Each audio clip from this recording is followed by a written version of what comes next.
Hey everybody, it's Joe Dungan, host and producer and curator of Joe Dungan's Talk Show. And this week, it's something different. It's new but not new. As you may remember, I used to host something called Late Night Cup of Joe, which ended last year because of the pandemic. Well, our very last episode was with an old friend of mine named Sophia Venable. She is a psychologist and a life coach and a realtor and an actor, singer, songwriter. She's done a lot of stuff. And we did a hell of an interview back then that we put on the show. And I edited down 2 hours of footage to about 25 minutes. This week I decided to go back and look at it. And as I promised at the time, I was going to take some of the unseen footage and build it into another interview, which I did. And I forgot how much fun we had. I forgot how drunk I was. So you're going to have to forgive me shouting and interrupting.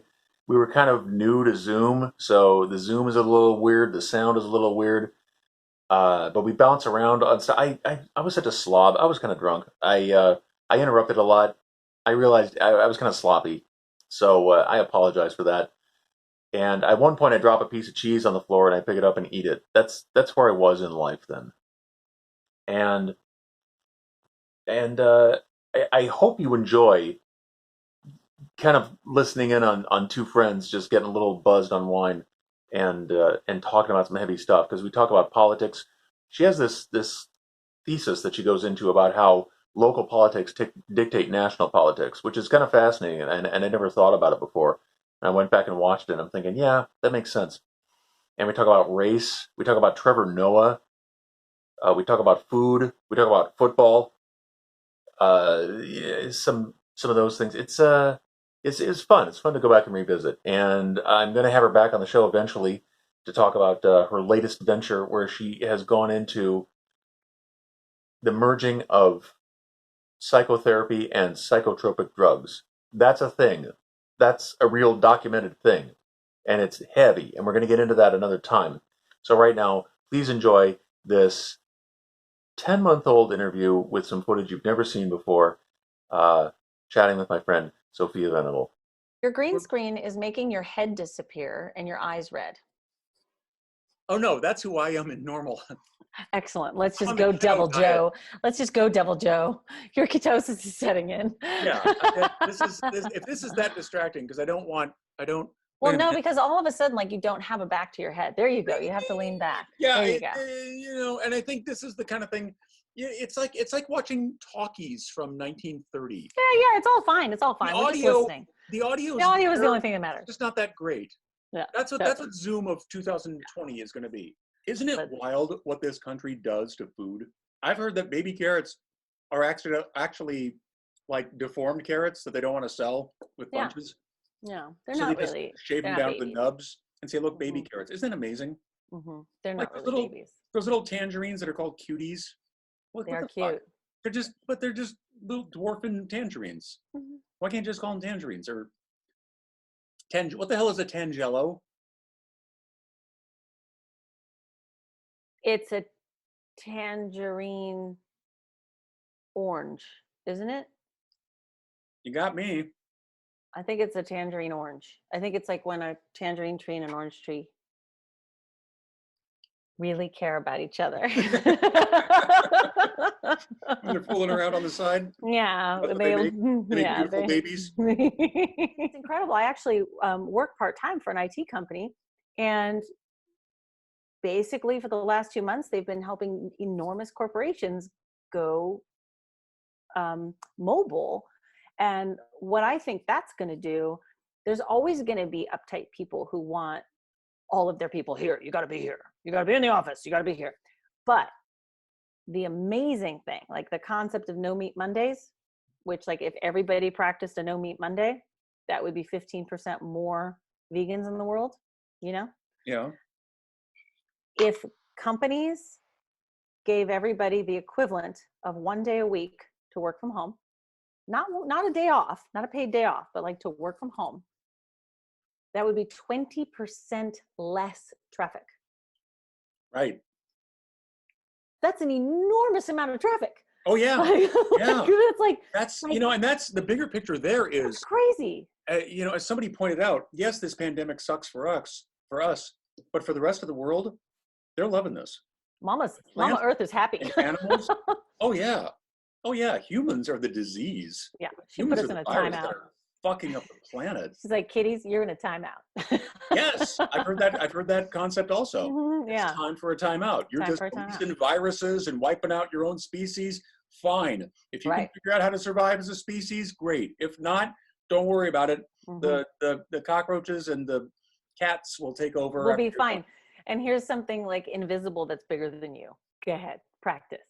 Yeah. You know, like, oh, you can't slow down? Practice. Here you go. How, Like it's crazy. Truly, truly amazing. have you heard those interstitials that he does during commercial breaks of the Daily Show? No. He'll go I'm on, not- and I mean no cue cards, no prompter.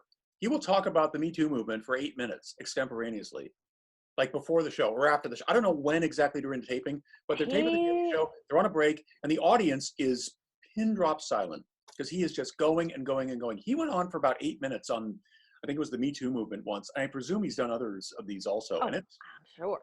it's mesmerizing. I mean, He's amazing. And I just yeah. got to finally watch both of his comedy specials, and they were, you know, delightful and entertaining, Yeah. but they just also give you even just more of a view of his, just like I said, just a really broad perspective, not only his race, but where he was, where he came to, starting out in New York, like, and what he does. And I mean, just everything about his life has led him essentially to this moment where he is in such service with this brilliant mind that is really, the way he interviews people, he is so, I mean, we know what his politics are, of course, but his politics really feel like they are humanity. You know what? Like, When he interviews people, he seems very present. very present, very open. He's not like leading. He's like, I really want to know what you have to say. You know, he's not afraid.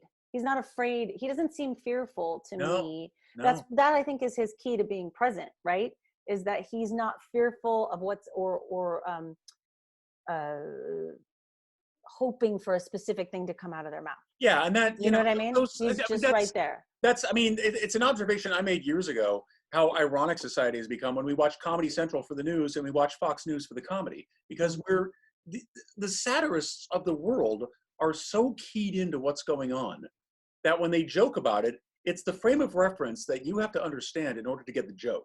So the audiences that tune in to listen to those jokes, they get the bullshit. They know the stupid thing George Bush said or whoever said or they see the absurdity. They see the absurd. Absolutely. Yeah. But the comment that they make on it is really telling about what the news is. And that's what I find remarkable about how things have flipped now, because even, you know, I'm a liberal Democrat, but even I don't watch MSNBC because I'm like, okay, I get it. I can't tolerate it. I can't tolerate any of it. I mean, you know, well, what I was going to say to this is right now I feel a little like I'm living in a Pixar film. Yeah. Because he's such a caricature. What's the one in the junkyard? Wall-E. Wall-E. Aren't we all kind of Wall-E in a way? Yeah. We're kind of living it. Like it's really bizarre. Oh. We're just getting started, folks. Yeah. So I feel kind of like we're living in this surreal, like, caricature of America, kind of like, yes, and the end of the planet. Like it's really interesting. You know, sometimes it's makes me want to cry, and sometimes I'm fascinated by it because it's amazing. And in my best moments, I'm fascinated and excited. Carlin said this. He said, when you're born into this life, you get a ticket to the freak show, and when you're born in America, you get a front row seat. And I'm, you know what, you look at the way other countries are handling this, and you look at the way we're handling this, it's really not a surprise based on our obsession with freedom and liberty, or our entitlement. Freedom and liberty. Yeah, our illusion, our entitlement to our illusion of freedom and liberty. Yeah, so removed. But it's not surprising that you have 50 governors who all have 50 different approaches. And therefore, it's not surprising you have 300 plus million people who all have disparate opinions on this. Meanwhile, New Zealand, what is it, down to 0 now or something? Yeah, I mean, and they were pretty much locked in their houses for 4 weeks. And so but they trust their leaders. And this is like, and I didn't really intend to talk about Trevor Noah so much, but the other thing I was going to say was perfect about his sort of entrance into where he's at is his age, right? Your age and like what these particular generations have had to do to kind of grow up and live the American dream, so to speak. And so that the timing of it, and also what he was saying is, and I agree, is that he traveled the United States. He's like, this is like 20 different countries. This country is not like, we are so different. I mean, think about it. New Orleans used to be occupied by France. Like, I mean, we think like they don't speak French there for no reason. Right. You know, like we have a really crazy history, and here we are dealing with really like uncovered, very obvious racism right now. Like if the people storming the castle, you know, the gubernatorial mansions had been black or brown with their guns and their flags, they'd be dead or in jail or beaten on the ground. Like, I mean, if that's not white privilege, I don't know what is. Those paradoxes, you know, if Antifa stormed the state capitol of Michigan, they would have been steamrolled. Those are not that like literally. Yeah, but those are not that hard to find in a country as disparate and diverse as ours. And as far as changing political allegiances, what kills me is when people get into political arguments on social media, because let me put this into perspective. There are advertising agencies who work for corporations that spend tens of millions of dollars just to get you to change your toothpaste. That's right. And they fail. Right. You really think miserably ranty horse shit on Facebook is going to flip somebody from one party to the other? Never. Of course it isn't. Never. And that's the thing that I have a particular family member. Don't we all? Who has many, many stickers on her car. And Mark and I have a theory about how many bumper stickers you can have on your car at all before you're considered kind of nuts, right? And and she's many. And I just have to remind myself she's one vote. Yeah, right? One vote. And what state does this person live in? Very close to me. California. Okay, well, be glad that ultimately her vote won't That makes me feel even better. Yeah. Ooh, thank you for that. Yeah. She has one vote in California. Be glad she doesn't move to a swing state where she might do some damage. She can move wherever she wants. Now, the flip side is people on the other side say the same thing about liberals here. Thank God your vote is just, you know, diluting all the other liberal votes in California. Yeah, and I get that. Look, I get it. I mean, the truth is, I mean, I'm actually a registered, whatever you call it, independent, and I made sure that it wasn't the American Independent Party. No, that's different. That's a trick. I didn't know that. But I checked, and it's like, it's what are you supposed to check? You're supposed to say no party preference. Yeah. Right? No party preference. So, because I was actually raised Republican. I was raised in a house where my house was the polling place. My mom. Oh, really? Was your mother like a precinct captain or something? Yes, my house was a polling place like the entire time I grew up. Like for probably, I'm guessing probably 10 years at least. My house was a polling place. Whoa. And my mom and dad campaigned for Barry Goldwater, and you know, like I mean, she's you know she sobs, you know, when Republicans win the presidency, and that's so she's. Crazy. I mean, she's really, I mean, and I get it because I believe in a limited federal government. I like state and local power. I like what's happening with the governors that are like taking over, because I think that's an important principle. Just as far as this republic goes, we're not really a democracy. We're a republic. And so that's like an important foundation of all of this. And for me, I'm actually quite disappointed because my party got sort of usurped by religion, and the whole point of this fucking place is separation of church and state. So so what I feel essentially betrayed by what would have been my party in the sense of I believe in local, like keeping power as local as possible, because then the people are the ones really speaking to it, right? Because if you've got everything up here at a federal end, but I believe in federal protection, I believe in all of that stuff too. I'm not an idiot. Like we got to fly from state to state, so both things are relevant. But I sort of feel like, well, I would have happily been all for limited federal government, but that's not what that party stands for anymore. Yeah, you know what? First of all, I'd give you a standing ovation if I were wearing pants. Second, yeah, because I really don't know shit about politics, actually. well, that might be a blessing, because there's an intellectual honesty among you as a when you were a younger Republican that I don't see very often, and that's the question that a lot of liberals have about Republicans is, don't you feel betrayed? Look at what your party has become. I really do. Reagan raised taxes 7 times. Yeah. And Republicans now forget that. But the guy was, I mean, right now, there was a joke even in 2016. If Richard Nixon ran for president in 2016, he'd be laughed off the stage as a liberal. I mean, wrap your head around that for a second. I know. Isn't that crazy? Crazy. And now Goldwater seems quaint by comparison. I know. I mean, and that's what's so strange. And there's some really brilliant sort of like animated videos out there about how the Republican Party became sort of the right-wing party that it is, the sort of extremist religious party that it is. And but again, I think that goes back to marketing, because when you take these hot button issues, right, where you become the moral voice, when you become like the moral party, like we don't believe in abortion and we don't believe, all of they use these hot button topics, that comes down to marketing.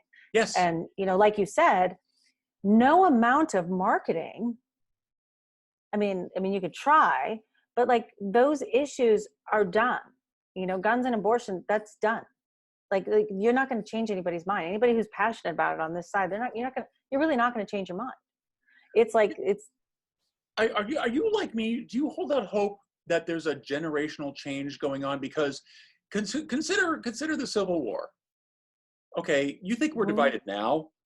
I mean, in 1861, it must have been indescribably awful. But there's an amazing video about how we are not as divided. We are not. Well, just Google "we are not as divided as we were in the Civil War" and you'll find it. It's amazing. Email it to me. We'll put it in the show notes. Okay. But I know that generationally things change, because if you look at generations between the Civil War and now, we got along. Yes, we debated. I mean, you and I are basically the same age. I think we both remember a time when Democrats and Republicans, they disagreed, but they didn't hate each other. That was politicking. That's what politics is. That was the days of Tip O'Neill going to Ronald Reagan and the other party's congressional leadership and say, look, let's get a bottle of scotch, we'll order some Chinese, let's meet in some room and figure this the fuck out. Yeah. And they did. Because what we all have to remember is that they all, and I don't care who the fuck you're talking about, you can take all the world leaders, all the Senate, all the everybody, right? And stick them in a room. And I promise you, they have more in common with each other than they do with us. Yeah. Okay. Absolutely. And that's what we have to remember, is that essentially the game or the dance of politicking, right? Of like, well, I'm going to stand up over here and I'm going to stand up over here. It just got more and more polarized to the point where now it's all marketing. It's all marketing. And if you've watched the, I can't remember what it's called, Reunite America. Anyway, the lovely actress, Jennifer, the hell's her name? Anyway, I'm so bad with pop culture. Which Jennifer? What movie was she in? What color is she? How old is she? Sophie, how many did you have? I'm sorry. She has such a generic name too. I'm just like Jennifer Lopez? No. Jennifer Lawrence. Is it Jennifer Lawrence? Yes, Jennifer Lawrence. Yeah. Yeah. Okay. So Jennifer Lawrence. Okay. Yeah. Playbook and all these other. Yeah. Yeah. Okay. Yeah. Silver Linings Playbook. Oh. And the Hunger Games. Hunger Games. That's what I couldn't think of because okay. Sorry. Continue with your story. Cheers. Okay. Anyway, she does a really lovely video with, but I thought it was a very interesting point, was that right now, whether public opinion, if public opinion is zero, like totally negative about a topic, the bill has a 30% chance of being made into a law. Okay. If public opinion is 100% approval, the bill has a 30% chance of being made into a law. Whoa. Yes, goosebumps, right? And I'm like, oh, that's what's going on. That is what's happening. Whether or not the public cares, they're just fucking with us with marketing. They're making us think that our opinion matters, and it doesn't. But now, Yeah. wait a minute. Let me take issue just with some historical precedent, because Okay. if you look at social changes in this country, and social changes do lead to changes in laws. Yes, right? but they start on a local level. Right, but nonetheless, they do change. You know, for example, when Lyndon Johnson in 64 or whatever, 65, signed the Civil Rights Act into legislation, Mm-hmm. he didn't just wake up one day saying, oh, I think I'll be nice to black people. No, he did it because there was a generation of angry African Americans who said, this is not right. We can't tolerate this anymore. Yes. And some angry white people who said, this is not right, and we can't tolerate this anymore. Right. And so, like, you get. But my point is that I don't think that 30% flat line applies to absolutely everything. Renaming a post office, fine. But when it comes to the bigger issues, look at gay marriage. But here's but you're actually making their point, because gay marriage changed when a certain number of states changed. And it why, changed on a federal level. But why did they change? Because of I'm not saying that public opinion doesn't matter on the local level. It's on a federal level. Okay. So what happens is you have to work, again, to make this republic work. You have to work on the local level, right? To get, if you want something changed, you can't, yelling at your federal government right now is just like, doesn't matter. It's all just like, I'm a Democrat, I'm a Republican. Like, it doesn't matter. If you want something to change, what you have to get is a certain number of states to change on the local level. And then it becomes like the tipping point. And it becomes like, probably, I'm guessing 6 more states. Like, that's what happened with gay marriage. And it's what will happen on a federal level. Well, I salute you, because that goes back to that maxim, all politics is local. It does. And that used to be what the Republican Party stood for. But it's like not even close anymore. It's just like, it's not even like that at all. When do you think that changed? Oh gosh, yeah, I don't know my history well enough. Well, I think it would be before. I think Reagan. I want to think that Ronald Reagan himself was a nice human being. I think he was. And I think that he believed that trickle down economics would work. I think you're right. I think Donald Trump is the first actual tool of a president we've ever had. Maybe George Bush. But Donald Trump is a very obvious tool. He clearly does not know what he's doing. Yeah. He gets the marketing aspect. He gets the stay in touch, stay in front, get in the news aspect. But I don't Donald Trump might as well have invented branding, personal branding. I mean, he was like the original personal brander. But the thing is, he's never struck me as very smart. So but he's such a narcissist. He's like, this is great. I can just brand myself. Exactly. I'll put Trump on anything. He is. I think a lot of presidents become presidents based on their timing. Barack Obama was young. I didn't say he deserved to be president because he was young, but he came along at the right time. Yes, he did. FDR came along at the right time. John F. Kennedy came along at the right time. A lot of presidents came along at the right time. I almost said a lot of comedians. I've had one. Well, that too. It's true. But I think Donald Trump came along at the right time. I think if Donald Trump did. Even if he had tried 4 years earlier, I think it would have been a total disaster. And I predict right now, he is going to, I think it's going to be a lopsided Joe Biden victory. 6 months after the election, I'm calling it right now. Joe Biden is not only going to win, it's going to be a landslide. Oh, it's going to be a landslide. Cheers to that. We can be wrong, but I'm telling you right now, it's going to be a fucking landslide. I think he's going to win well over 300 electoral votes. I think so too. But let's be clear, the whole world should be better. Yes. Women are not valued on most of the planet. No. And so, and again, I am with you. I don't agree. And my tendency, my first go-to is to believe the woman, because I understand. I know what it's like to not want to make a big deal, or not want to say something, or, you know, like, I get it. So there's, you know, I totally get it. Now, when somebody says, I told this person, this person filed a report, did this, and then none of those things exist, now I have to go, how much did the Russians pay you?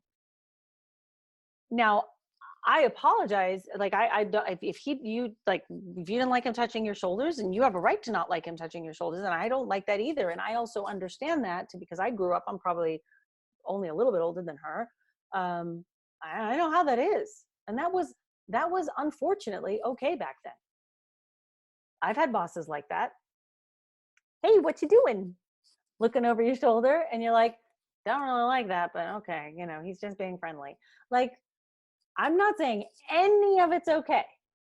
So, but it's like, but again, what we're dealing with, what we are dealing with here is a much bigger picture. And I think that if Biden picks a solid and intelligent vice president, I think that there's going to be a fucking landslide, because people are just tired. And the one thing that we don't have to be in this country, because we do have so many freedoms. Like, this country is pretty fucking awesome in so many ways. The fact that we can even have this conversation, I could call Trump a dickwad.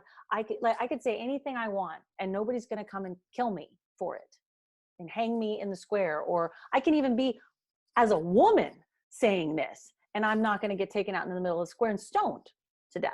Right? Like, this is, I hate to say that this is like a good thing, but it is. I hate to even have to comment.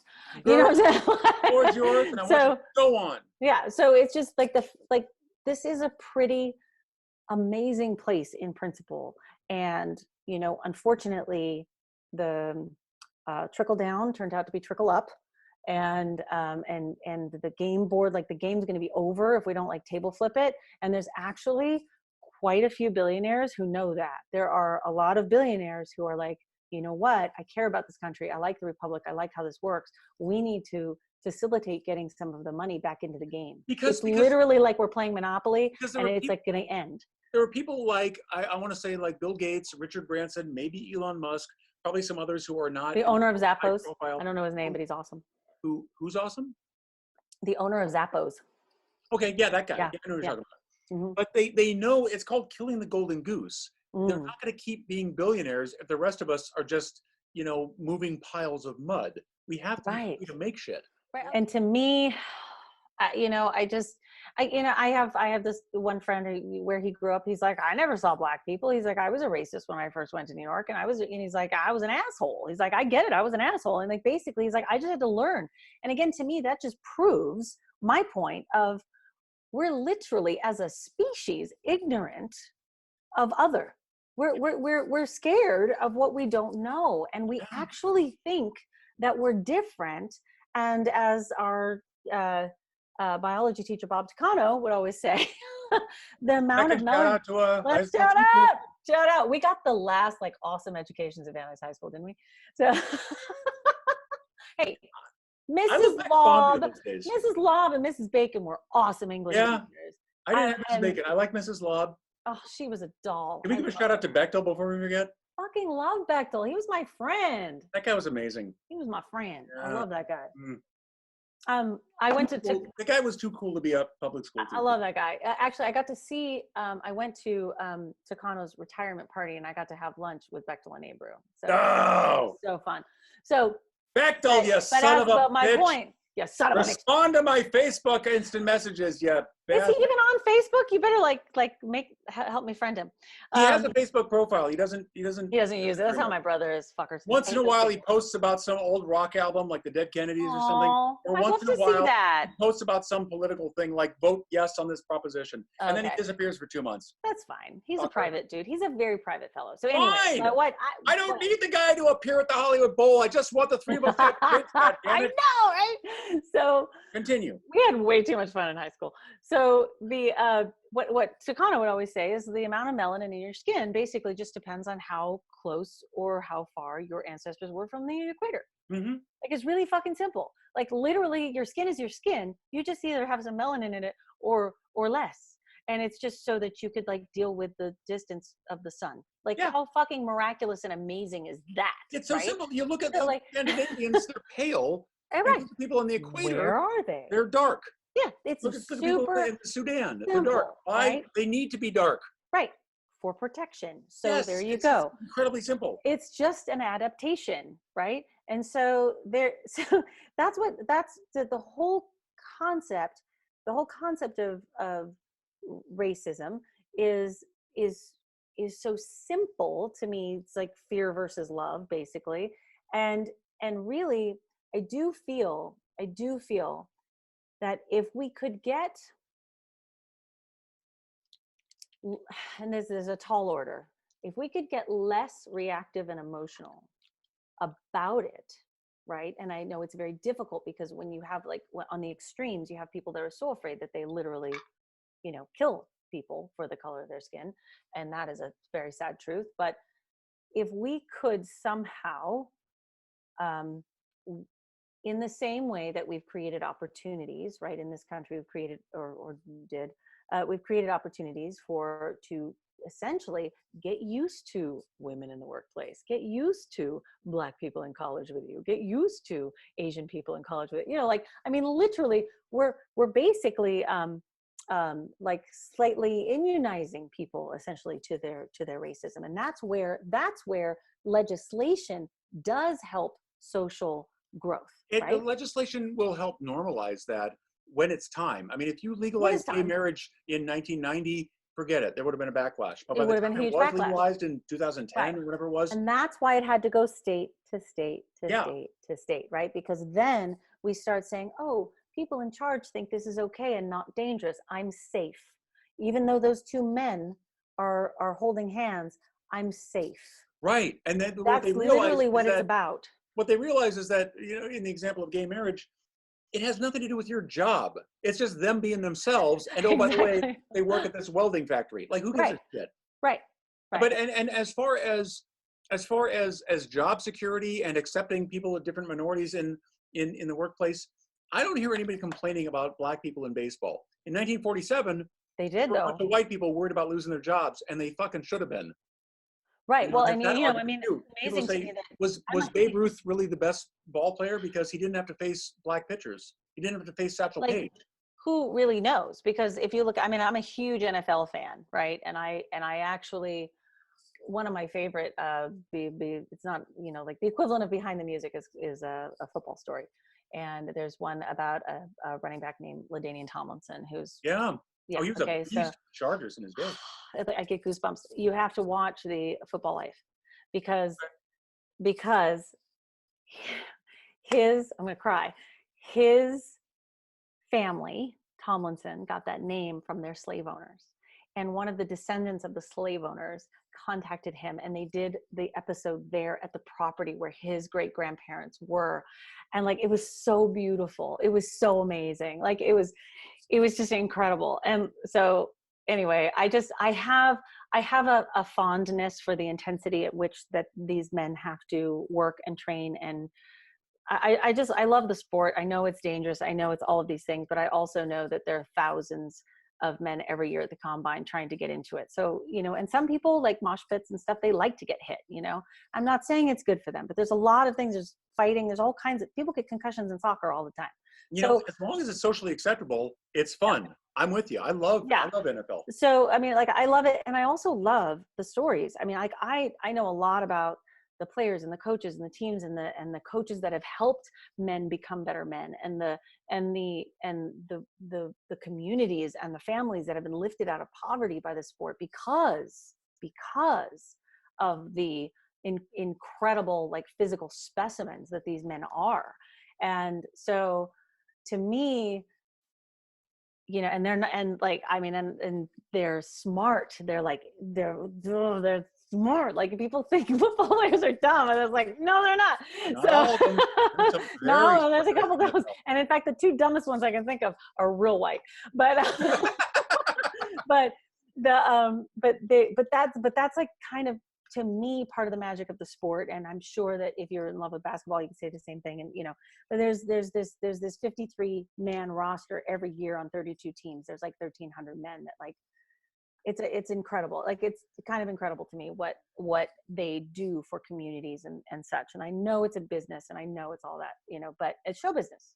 So that's where, how do we get on this? But that's where, like you were saying, that they didn't want black men in baseball, and they didn't want black men in football. Can you imagine football?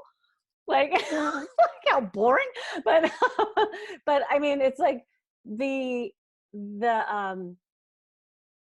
to excel in something to where we need you. It's like, we being like the white team owners, it's not a pretty history. It's not a pretty history, and it was difficult, but it was so important for these men to become heroes in this way. And that's the beauty of sports and theatrics and all, in show business in general, art in general. And remember when the Giants were mediocre and they somehow knocked off the undefeated Patriots? Yes. That should have been a national holiday. It is in my book. Like, I still celebrate the fucking helmet catch. And remember, the helmet catch was not a touchdown. It was a third down conversion. It was a third. Yeah, it was a third down conversion. In the fourth quarter, caught it against his helmet. It was a third down conversion. And the ball, fourth down. It was fourth down. Okay, maybe it was, but little Eli Manning, who everybody makes fun of, everybody thought he was down. And he fucking weaseled his way out, tossed the ball, boom, helmet catch, first down. And the ball didn't That's touch how the they won ground. the game. Nope. There's something about the speed and the power involved in football, and the pacing of the game, where you have these little goals within the big goals, right? And so there's something about the pacing of the game that's I just love it. And I love everything about it. And shit like that happens with the speed and power of fucking freight trains coming at you. It's just mind-blowing. I mean, to me, it's the best theater ever. Yeah, as long as you want. But I just want to convey to the audience, she's spoken for. I know, and Kay Adams has my job. Guys, one of Guy's biggest goals in life is to meet a woman who's into football. And guys, repeat this, watch this all you want. Been with the same man for over a decade. Yes. And they're great together.